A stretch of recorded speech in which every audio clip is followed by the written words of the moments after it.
Welcome to another episode of Victoria's Lounge from the Radisson Blu Hotel. Well, today we're talking about money and this unhealthy obsession with getting rich quick.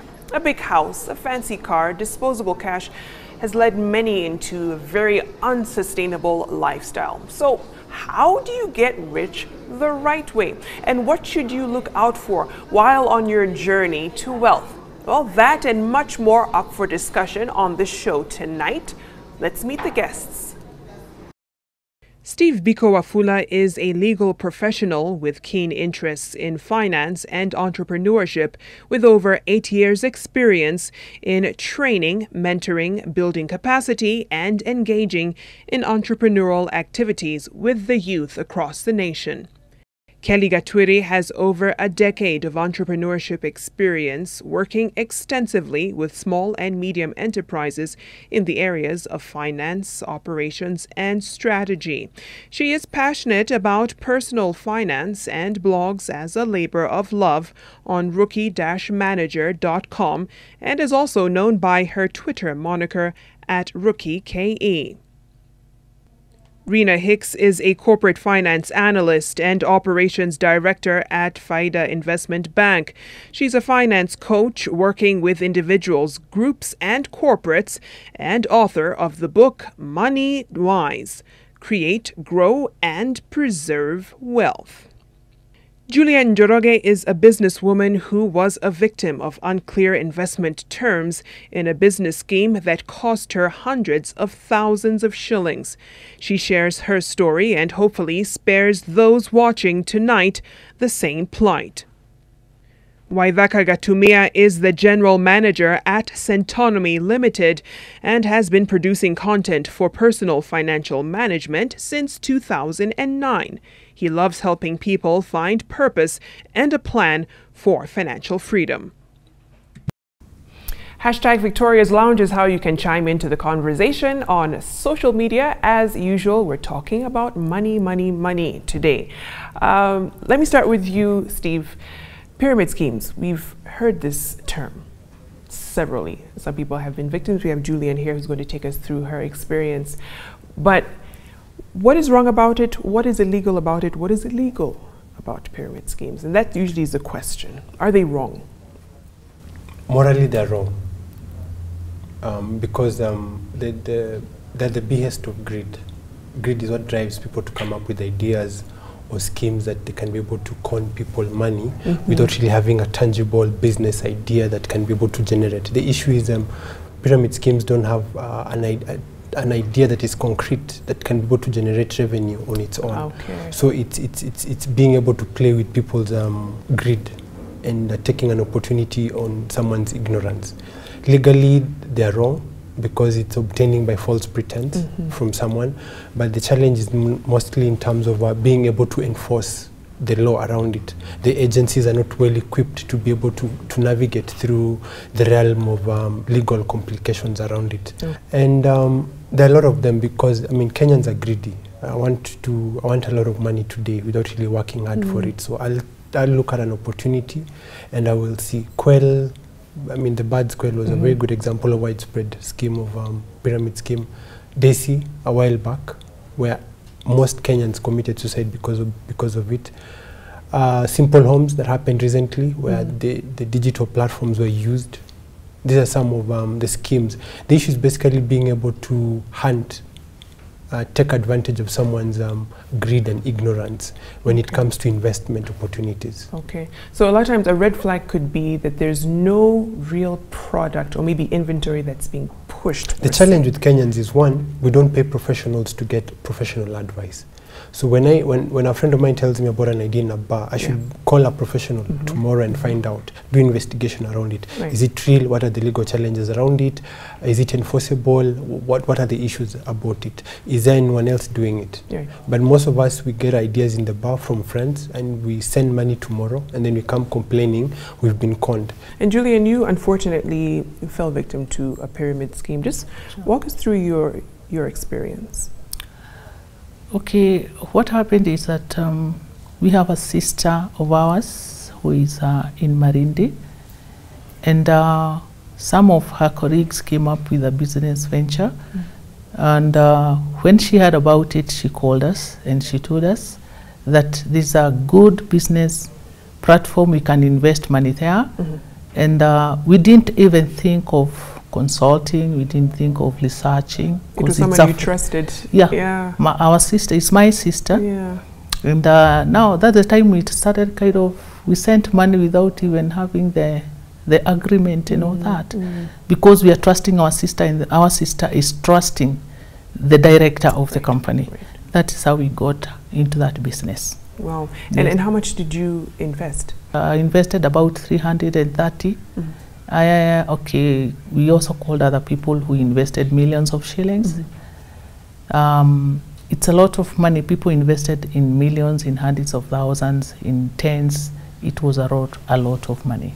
So when did you realize something is wrong after you invested?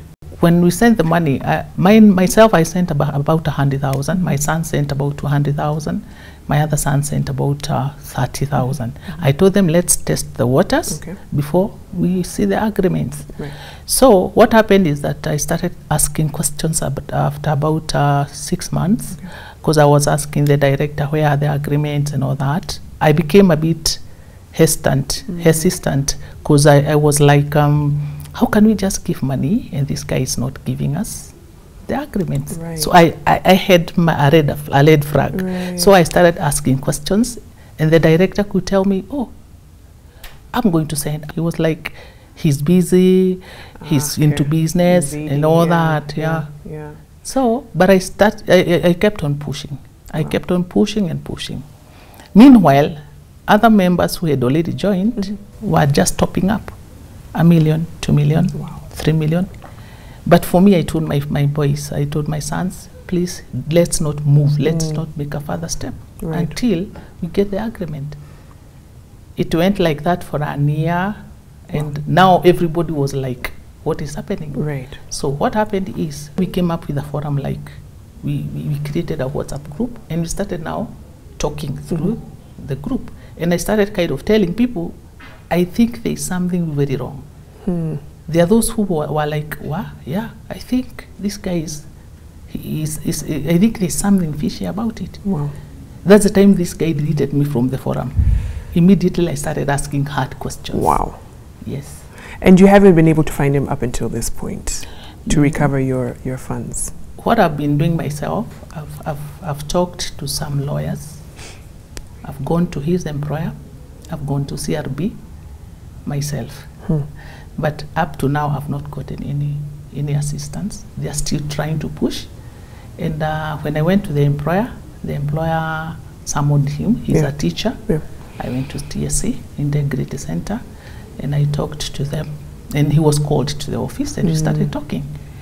And he said a very interesting thing, that because we were being paid commission on a monthly basis, it stopped after 1 year. Then he said the contract was for 1 year. Remember, here we don't have any agreements. Any paperwork? Yes. Yeah, there was no paperwork. Wow. So he started saying the contract was supposed to go for 1 year. Then after that, you start now eating into your capital. So that is the time now everybody was like, no, this guy is conning us and all that. Wow. I mean, Waithaka, you're listening to Julian's story. Everything that could go wrong did. You know, for someone who, if Julian came to Centonomy, for instance, and said, this is my story, how would you walk them through recovering? I mean, it would be difficult trying to pin down a man like that. He's clearly very slippery. He's done it several times. But how would you advise them through that process? When you come to Centonomy and in the classes, we do teach about investment, and we talk about the stock market, talk about real estate, talk about starting a business. In all of these classes that we teach, we always say, you have done 2.5 hours, you've done 3 hours of a class, you are now not an expert. So therefore, what we are doing is empowering you to go and seek out the lawyers like Steve here, seek out those who are real estate experts, so that you know what you're getting yourself into. What we're doing is giving you the ability to ask the right questions, to get into the right areas. You see, when we talk about people who feel like they've been conned, you could say the same thing about the stock market. You could say the same thing about real estate. it's not that the tool of investment is wrong. It's often that you don't have the right information. Okay. And in this case, we're actually talking about what Steve has said is an illegal tool for investment. If we simply had asked the right questions at the beginning, a lawyer would tell you, please do not send money without an agreement. Finished. Okay. You know, Steve, I'm curious, is there any legal redress? Just any, you know, someone is sitting at home, they're thinking, I didn't have any contracts. There's no paper trail. But if you have, for instance, they had a WhatsApp group, there's people who have the same experiences. Is there a way they can come together and say, hey, we went through the same thing, this is the person that we dealt with?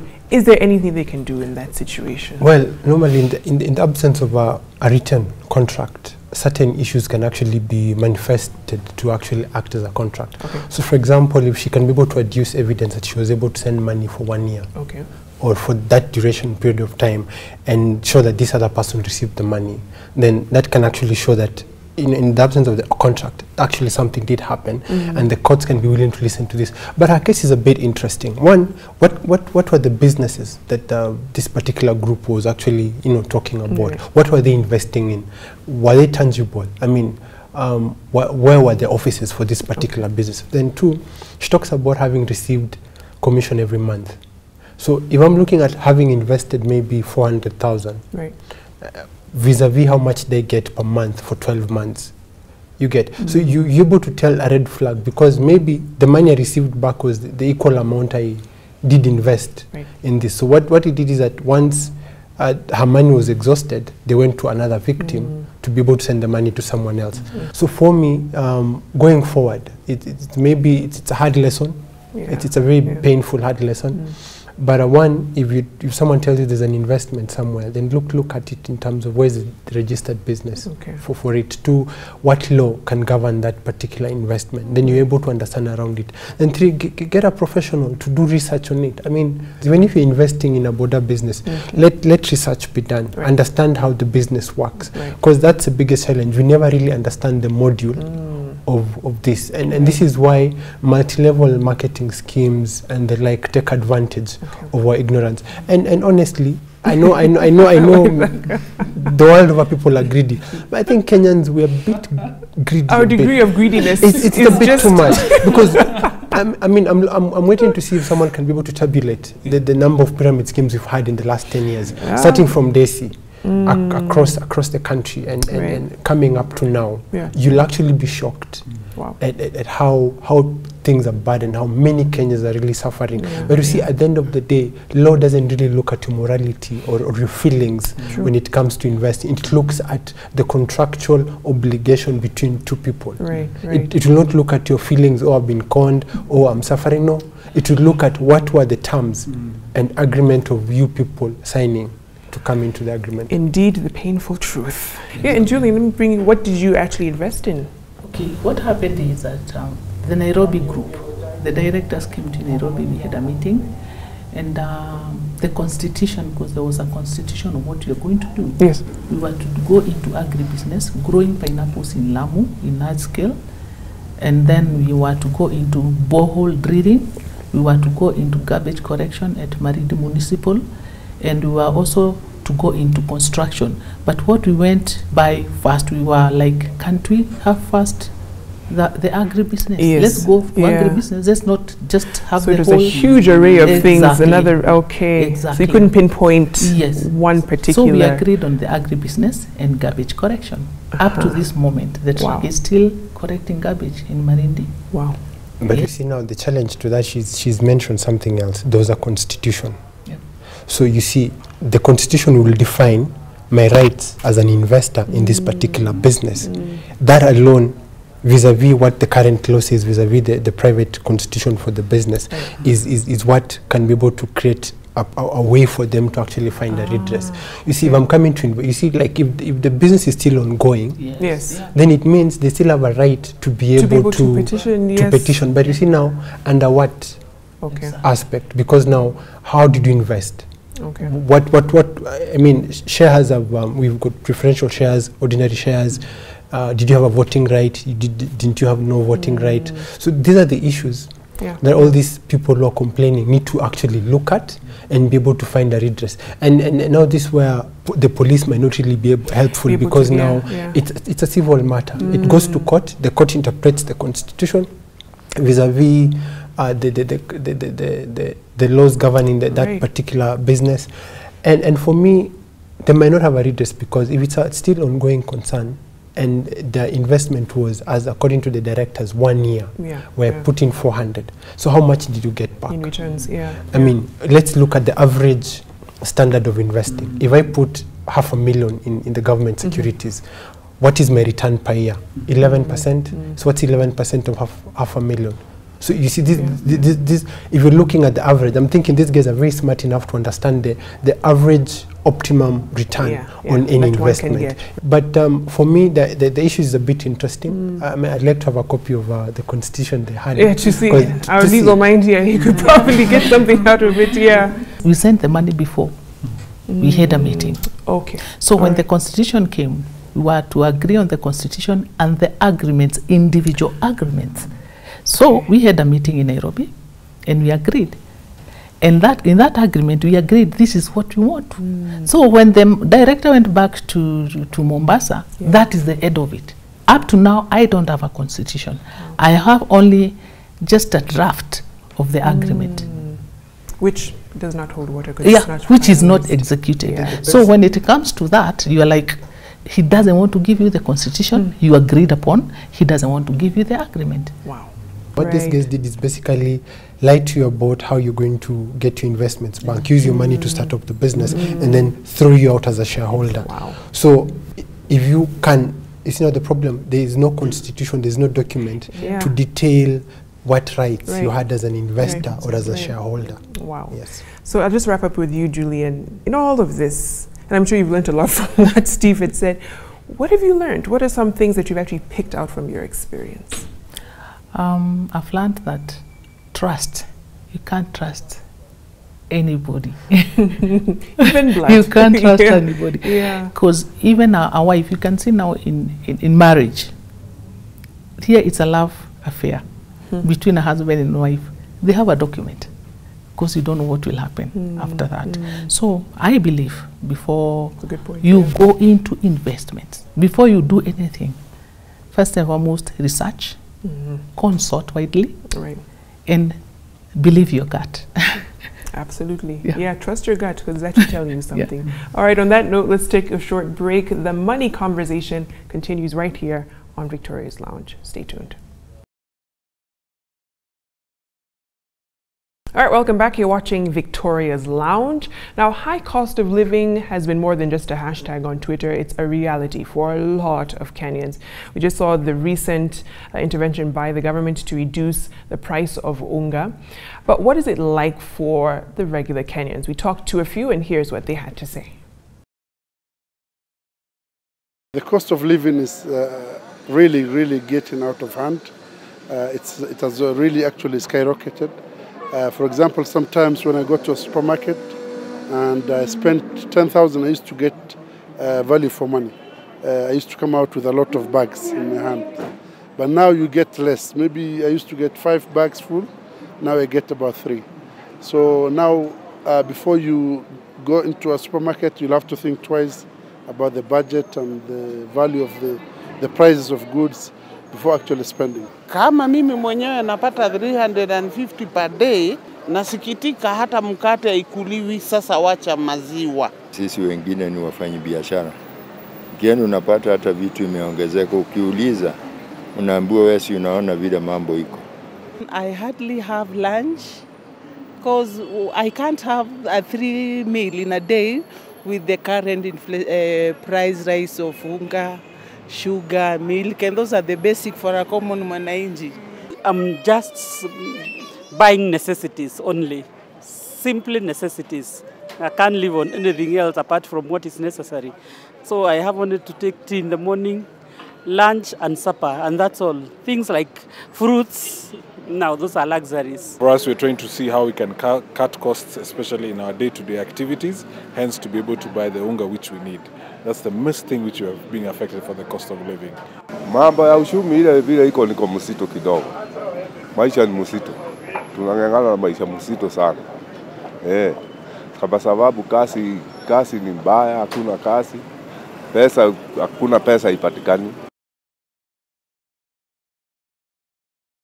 All right, so we have inflation at double digits. We've heard what a couple of Kenyans have said. There's one lady who said she couldn't have her 3 meals in a day. Steve, let me start with you. Why are we dealing with such a high cost of living now? What are the factors contributing to this? We've had 4 years of wrong macroeconomic policies that have a diverse ripple effect constantly for the last 4 years. Well, many economists will argue differently. But for me, if I'm looking at it from the perspective of an ordinary Kenyan, things are really bad because one, when you look at investments in agriculture, they've actually been dwindling. Agriculture is the main economic aspect of the country. Things are bad there. We've seen farmers complaining about bad fertilizer, bad seedling. We've not seen any key research or any technology being done to improve our agricultural aspect. We've seen a lot of agricultural fertile land in central Kenya actually being turned into the concrete jungle, into apartments and things like that. And the ripple effect is starting to be felt. We've seen water towers, the key 11 water towers being depleted slowly by slowly.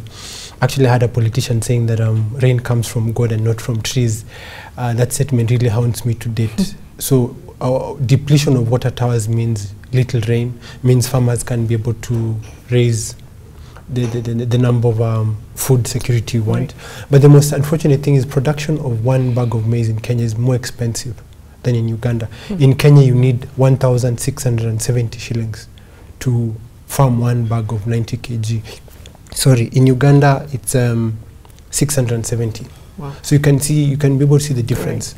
So for me, wrong macroeconomic policies, and then also now when you put in the interest cap, lack of access to credit, the retail world is actually going through a lot of changes, disruption by the digital world, new technology. So you see people losing their jobs and the like. So you see prices going up. I heard from another economist I had some time back saying the Kenyans spend nearly half of their income on just food. What does that mean for just the general spending habits of Kenyans, and how can they curb this? Because now we have unga at 90 shillings for 2 kgs, which is a great reprieve, but does it make much of a difference in terms of how we generally spend? We have found that there may be some other factors at play, especially in Nairobi, and especially speaking to the middle class in Nairobi and those who with higher income. We spend poorly. We've been teaching over 5,000 students. We found that over and over again, myself included, because we don't even talk about other people. Let me say me. We find that we always are spending more on things that don't matter, and we're not investing enough. And that investment, whether it is through saving or through using some of the other investment tools that are out in the market, can truly affect the way the economy moves. I view it this way. If I can employ somebody and pay them a good wage, then therefore I'm helping one family do what they could not do beforehand. So what are we spending on? And you'll find that we're spending on everything to look good, to look the part. It's the suit, the car that you're driving, all those various things. So I completely agree that there are issues as far as the way the country is being run that we need to think about and ask questions. However, how are you running your home? That's the question we ask at Centonomy in the classes, because your home affects the nation. If we have a savings culture, then means there'll be more money in the banking system in order to be able to lend. At the moment, we don't have a savings culture. There's almost zero savings. And that's a question mark, especially for those families that are above the minimum wage. And can afford to put something aside. We understand at a certain level, when you're living on less than $1 a day, that we cannot now start saying save. That's ridiculous. But we are talking now to the Kenyan middle class. Hire somebody, and pay them a proper wage. Don't pay them the peanuts that we're paying our house helps and those who work in our homes. And secondly, save. Put some money away, because in the future it's going to help. And putting that money into the banking system allows for more in terms of lending. And thirdly, please invest. Because if you're not doing that, you're not putting money aside that is growing somewhere, that in companies that are going to actually continue to grow and employ people, where is this cash going? Yeah, go ahead. Allow me to disagree with that a bit. First and foremost, I think the middle class is a fallacy in Kenya for two reasons. Most of us live on debt, and that's why we can't really afford to save, and that's why we spend poorly, because the Mercedes I'm driving is bought on loan. The suits I've bought are bought on loan. So when I get my salary, I maybe make 110, I'm taking home maybe 50, of which half of it is going to rent. Then the rest, fuel and food. Then I'm done. Then I have a credit card with a limit of 50,000. Then I'll go to the club and stuff. So you realize that we don't have disposable income to save. So first and foremost, most of us in middle class are living on credit, are living on debt. And then it becomes very difficult to be able to save. And then you see, if you're living on debt, you can't really go to the market on a Saturday to use a credit card with the mama mboga and buy affordable greens and grocery. You'll go to the supermarket because you want to swipe. So we have a very expensive lifestyle. We're living a life that 90% of us cannot afford. And well, the banks have the money to loan us, but because of the interest cap and a lot of what's happening in the regulatory world, they're preferring to loan to the government. But for me, even if we had disposable income to invest, where are we going to invest? The stock market is not expanding. When was the last time you heard about an IPO? When was the last time you heard about you know, I mean, other than Safaricom, the share that has been growing, there's no other movement at the stock market that can actually be able to entice you. And we've just had a segment here where we're talking about schemes that con people money and the like. So people are actually worried about investing their money. They'll prefer to go and drink it to their friends. And I have to ask this, so what is the long-term effect of that? Because it's almost like the middle class is like a bubble, the way you've described it. You see, that's the thing. Again, I guess we're disagreeing from the research that we have done. And I said I always talk about myself, because when we did, most households don't do a budget. You don't know what you're spending. When we did it, and I say it every time I go out, we did it with my wife. We recognized 5 years ago that we were spending more on takeout food than our rent in a month. And it's simply because we didn't recognize it. It looks like it's just 500 bob for lunch or 500, you know what I mean, wherever you're going. And when you put it together for a month, then you recognize it's ridiculous. So even for those who we are saying are definitely in debt and having those issues, there is still income that can allow them to pay down that debt a lot faster if they're in debt. But there's also a lot being wasted on things that don't really actually build your investment portfolio. So we keep talking about, please, do you know where your money is actually going? And in as much as we're saying that it's a problem of the middle class, it's across the board.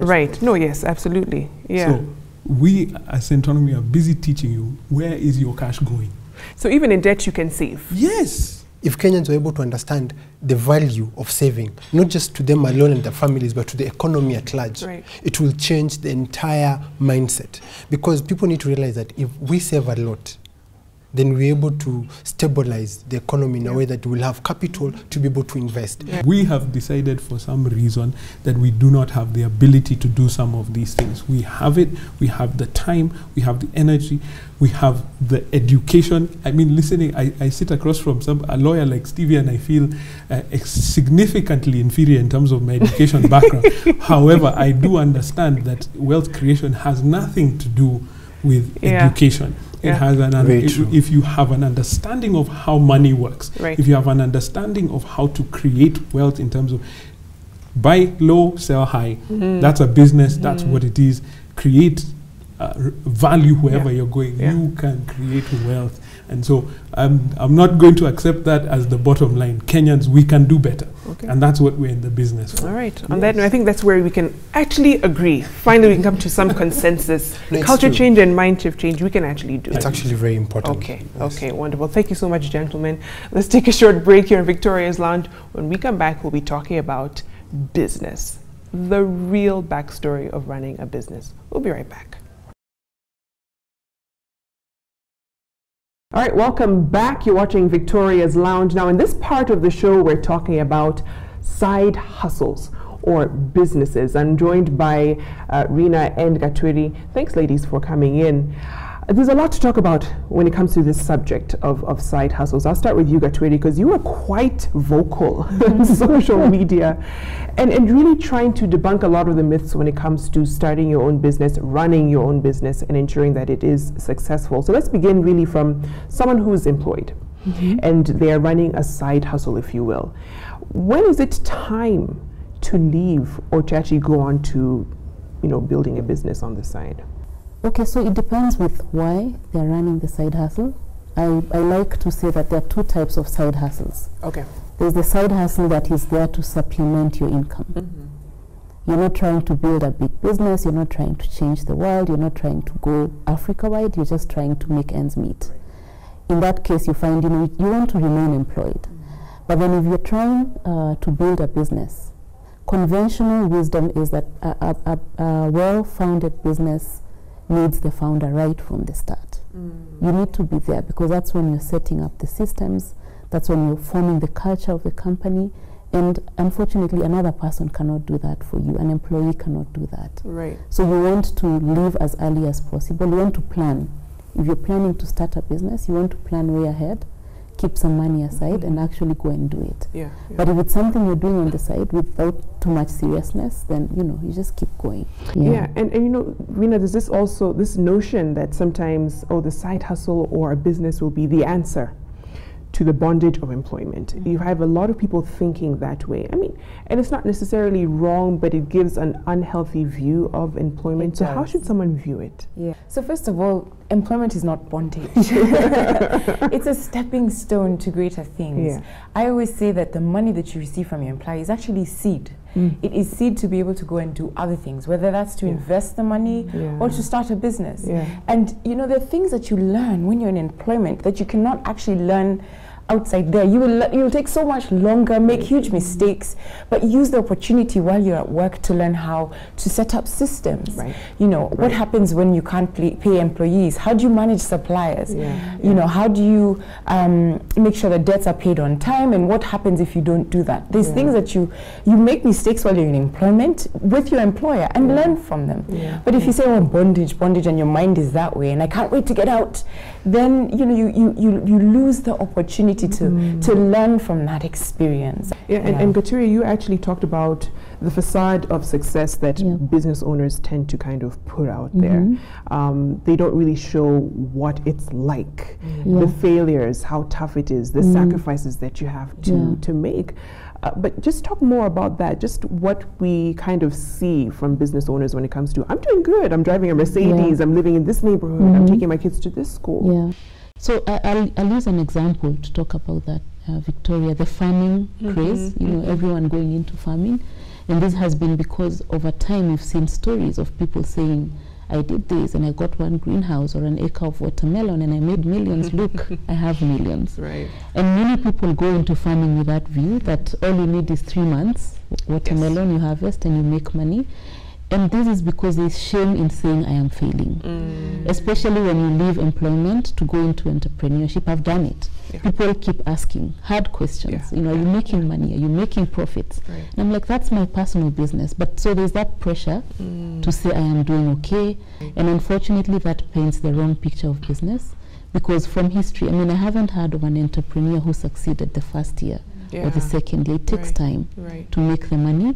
And then we also find that the people who've gone through the hard bits they're not keen to talk about it. They don't want to tell you how much they made because they know how hard it is. So it's that social pressure to just, Yeah, absolutely. And a lot of losses are made in business. We were just talking about this a bit earlier with you, Rina, the tenderpreneur craze that's also been going on. And you have people running after tenders to make money. It's legal. It's something that's good in terms of building a business and building wealth. But why is there some negative connotations to it, do you think? Can I be real? Please. This is Victoria's Laundry. We're very real about things. Well, I think it's two things. One, there's something, I don't know whether it's a perspective, but a lot of people look at those who are rich and get rich quick as either greedy or, there's something they did that's not right. And so there's a perspective of, okay, this person is not very trustworthy, or their ethics are not in the right place or where they should be. Right. I think the second thing is the difficulty with getting these tenders, and the rumor that to get a tender you have to pay something under the table for you to get it. And so the connotation out there is that tenders are bad, but they're not. The truth is they're not bad. The key thing is to know that if you do get a tender, a lot of money will come through. So it's just to hold yourself back, have a plan for how do you want to grow this business. I don't know that next year I'll get this tender. I don't know if 5 years from now I'll get the tender. So how do I make sure that this money stretches to do the things that I wanted to do with my business, with my future, with the things that I want to leave a legacy on? Yeah, so I think think long term, and that delayed gratification is very important. Yeah. And when we just go back to the whole thing of failing in business, because I think that's so important, what business owners don't tell non-entrepreneurs when it comes to recovering, the impact of a failed business on your finances, because you have to live. There's still rent to pay, there's food to put on the table, there's school fees to be paid. How does someone recover from a hit like that, for instance? Wow. So I know. So I want to start with the unpopular one that people don't like admitting is there's no shame in going back to employment. That's the first one. So if you try business and you give it your all and it doesn't work, and you're sure you've done everything you need to do, it's fine to be employed. Which sometimes someone thinks is a double fail. I go back to employment, but which it's not. You're going to learn more lessons with people's capital. And then the second thing that I say is to never mix business finances and personal finances. Because what we do is when we go into business, we put our all. But we still have children who need university, whether this thing works or not, still have bills like you've mentioned. And as an entrepreneur, you have to pay yourself. Because then that's what holds you up when the business is not doing well. So you put yourself on a salary, so you have a nest egg for your personal finances. So that when your business fails, then your personal life is not also going to fail. Unfortunately, we don't do that because of the passion. You want to put everything in. And then the other thing I say is a good relationship with suppliers and customers is very important. When you have money, pay on time, so that the day you then don't have money and your business is starting to struggle cash flow wise, you have people supporting you. You have your suppliers giving you credit. You have your customers accelerating payments. You tell them, give me in 30 days instead of 60 days, because you have that reputation of delivery. So I think that's what I'd say is what to do when things start getting hard. I like to say it's failing forward, because you can still pick up and move on with the rest of your life. But Rena, you actually wrote a book on this and being prudent with the money that you're making in your business, because some people go crazy. You feel like, oh, wonderful, I made some money, let's go on vacation for a bit, because you feel I have the security of my employment coming in. But how does someone balance it properly? Say you're selling potatoes and you get a bag of potatoes, you have a shop somewhere, or even it's chips, you get the potatoes, make chips and sell.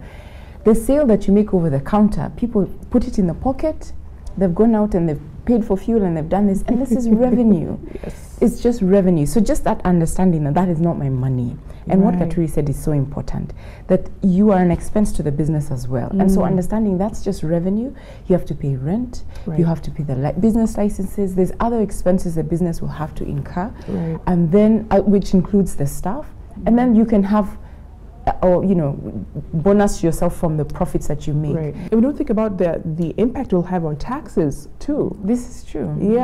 So what would that mean for someone who, they've been dipping and mixing both incomes from employment and from business? They need to account for something. So you find people who do that then don't actually end up paying taxes. Because what you're paying, usually you pay tax from actually showing and demonstrating, this is how much I spent, these are expenses I made, this is how much profit I made, and therefore this is the tax I owe.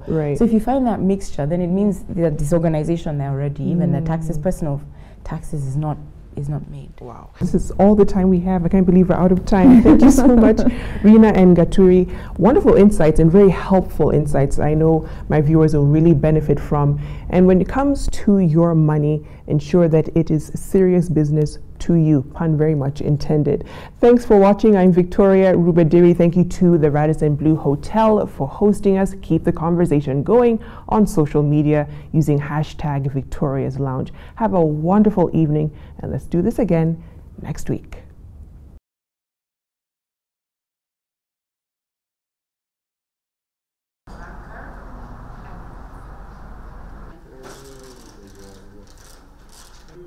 Naonanga tweet feed.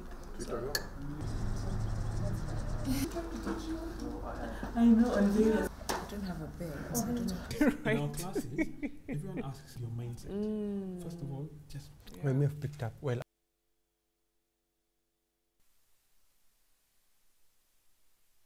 I'm just waiting for them to pass. Okay. Welcome to another episode of Victoria's Lounge. Let me do it again. chasing the journey. Yeah. Let me tell you the argument that we usually have.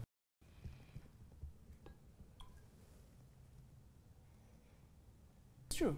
Yeah. That is but so you true. still probably even spend more than you need or to understand what it means for you forward. Even that lifestyle that you're thinking about, you can do